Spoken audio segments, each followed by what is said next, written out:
Hola! Toleleje, toleleje. Kunin at basahin, kunin at basahin.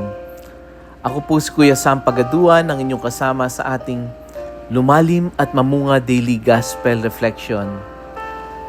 Ngayon ay December 22, 2025. Ang mabuting balita ng Panginoon ayon kay San Lucas, chapter 1, verse 46 to 56. Noong panahong iyon, ipinahayag ni Maria ang awit na ito. Ang puso ko'y nagpupuri sa Panginoon at nagagalak ang aking espiritu dahil sa Diyos na aking tagapagligtas, sapagkat nilingap niya ang kanyang abang alipin at mula ngayon, ako'y tatawaging mapalad ng lahat ng salinlahi dahil sa mga dakilang bagay na ginawa sa akin ng makapangyarihan. Banal ang kanyang pangalan. Kinahabagan niya ang mga may takot sa kanya sa lahat ng salit-saling lahi. Ipinakita niya ang lakas ng kanyang bisig. Pinangalat niya ang mga palalo ang isipan. Ibinagsak ang mga hari mula sa kanilang trono at itinaas ang mga nasa abang kalagayan. Binusog niya ng mabubuting bagay ang mga nagugutom at pinalayas niyang wala ni anuman ang mayayaman. Tinulungan niya ang kanyang bayang Israel bilang pagtupad sa pangako niya sa ating mga magulang, kay Abraham at sa kanyang lahi magpakailanman. Nanatili si Maria kina Elizabeth ng may 3 buwan at saka umuwi. Ang mabuting balita ng Panginoon. Pinupuri ka namin, Panginoong Hesukristo. Yung gospel po natin ngayon, ito ay kilala sa tawag na Magnificat. Napakasaya ng content ng Magnificat. Parang a song of praise, a song of victory.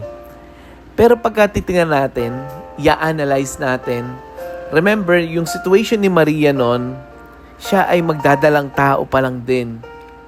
No? Ito ay hindi isang simpleng awit ng papuri. Ito ay panalangin ng isang babaeng, sa totoo lang, wala pang kasiguraduhan sa hinaharap. Pero buo ang tiwala sa Diyos. Ngayon, madaling tanggapin na si Maria ang ina ng Diyos. Parang, hindi ba? Pero during that time, nung unang-una, isipin mo, ito yung unang nangyari kay Maria, very uncertain. And yet, ito yung awit ng papuri ni Maria. Si Maria ay hindi mayaman, hindi siya makapangyarihan, hindi sigurado ang kinabukasan. Pero pag titingnan natin sa Magnificat, ito yung kanta ng kanyang puso, malinaw ang laman. Malinaw sa kanyang puso na ang Diyos ay tapat sa kanyang pangako. Sa Magnificat, ipinahayag ni Maria na ang Diyos ay tumitingin sa mga aba. Siya ay nagpapabagsak sa mga hambog at palalo. Siya ay nag-aangat sa mga nasa mababa at nananatiling tapat magpakailanman. Itong awit na ito ay awit ng pananampalatayang marunong magtiwala bago pa makita ang resulta. Aminin natin, madalas, nagpapasalamat tayo kailan? Kailan ka nagpapasalamat sa Diyos? Hindi ba kapag tapos na ang problema? Kapag solve na? Kapag maayos na ang lahat? Pero dito si Maria, nagpapasalamat siya, nagpupuri siya, kahit nagsisimula pa lang ang gulo. Remember, napakabata niya noon. Tapos buntis. Hindi sigurado kung maintindihan siya ng lahat. Nandun yung takot niya, nandun yung panganib niya, nandun yung anong sasabihin ng tao sa akin, nandun yung chismis. Pero ang pinili niyang boses ay boses ng hindi reklamo, kundi boses ng papuri. Hindi dahil madali ang sitwasyon, kundi dahil kilala niya ang Diyos. Kilala niya ang Diyos na tapat sa kanyang pangako. Minsan, ganito rin tayo. May pangarap, pero may kaba. May tawag ng Diyos, pero may takot. At tinatanong tayo na Magnificat, ano yung mas malakas sa buhay mo? Anong kanta yung mas malakas sa buhay mo? Yung takot mo ba? O yung tiwala mo sa Diyos? Kaya, ngayong Monday na ito, ilang araw na lang Pasko na, inanyayahan tayo ng gospel na, una, matutong magpasalamat kahit hindi pa kompleto ang sagot. Pangalawa, iangat natin ang Diyos ng higit sa lahat, ng higit sa ating sarili.